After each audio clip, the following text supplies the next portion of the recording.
Doctor APJ Abdul Kalam यांचे प्रेरणादायी विचार. पहिल्या यशानंतर विश्रांती घेऊ नका, कारण दुसऱ्या प्रयत्नात तुम्ही अपयशी ठरलात तर सगळे म्हणतील की तुम्हाला पहिले यश नशिबाने मिळाले.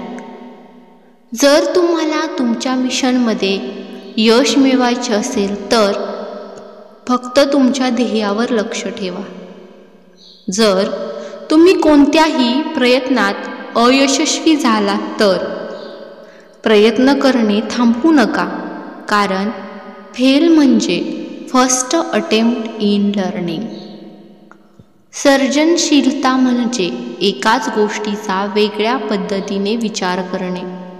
यशस्वी होण्याची इच्छाशक्ती मजबूत असेल तर अपयश आपल्याला दबवू शकत नाही.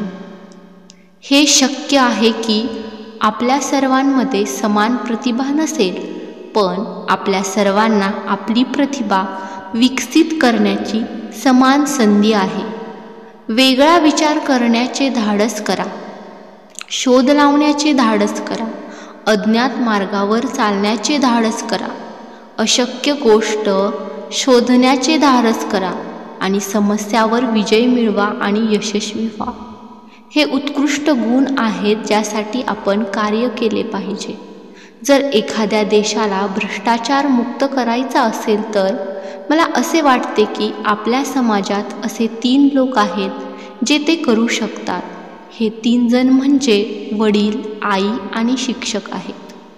जेव्हा आपल्याला अडथळ्यांचा सामना करावा लागतो तेव्हा आपल्याला आढळते की आपल्यामध्ये धैर्य आणि लवचिकता आहे, ज्याची आपल्याला स्वतःला जाणीव नव्हती, आणि जेव्हा आपण अपयशी होतो तेव्हाच ते समोर येते. आपण त्यांना शोधून जीवनात यशस्वी व्हायला हवे. तुम्हाला सूर्यासारखं चमकायचं असेल तर आधी सूर्यासारखं जळा. माउंट एव्हरेस्टच्या शिखरावर जाण्यासाठी किंवा आपल्या कारकिर्दीच्या शिखरावर चढण्यासाठी शक्तीची आवश्यकता असते.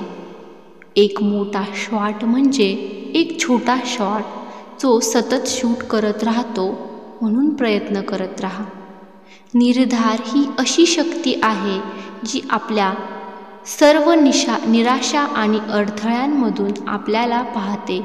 हे यशाचा आधार असलेली आपली इच्छाशक्ती निर्माण करण्यात मदत करते. आयुष्यात यशस्वी होण्यासाठी आणि ध्येय साध्य करण्यासाठी तुम्हाला 3 शक्तिशाली शक्ती समजल्या पाहिजेत आणि त्यावर प्रभुत्व मिळवले पाहिजे: इच्छा, विश्वास आणि अपेक्षा. महान स्वप्न पाहणाऱ्यांची महान स्वप्ने नेहमीच ओलांडली जातात. तुम्ही तुमच्या नियत स्थानावर पोहोचेपर्यंत लढायचे कधीही थांबवू नका.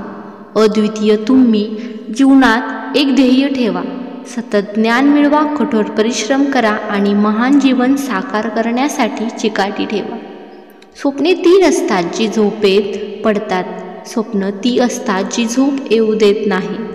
पावसामध्ये सर्व पक्षी आडोसा शोधतात, पण गरुड मात्र त्या ढगाच्या वरती जाऊन उडतो. समस्या तीच असते, फक्त दृष्टिकोन वेगळा असतो. तुम्ही आकाशाकडे बघा, तुम्ही एकटे कधीच नसता. सर्व ब्रह्मांड तुमच्यासोबत असते. पण यशस्वी तेच लोक होतात जे स्वप्न बघतात आणि त्यावर काम करतात. समस्या आणि कठीण परिस्थिती ही देवाने दिलेली एक संधी आहे जी यशस्वी होण्यास मदत करते. थांबणाऱ्यांना तेच मिळते जे प्रयत्न करणाऱ्यांनी सोडून दिले आहे. आनंद तोच टिकतो जो अडचणींवर मात करून मिळालेला असतो. स्वप्न खरी होण्यासाठी आधी स्वप्न पाहावी लागतात. मित्रांनो, आवडल्यास हे विचार नक्की शेअर करा. आपल्या चॅनलला सबस्क्राईब करायला पण विसरू नका. धन्यवाद.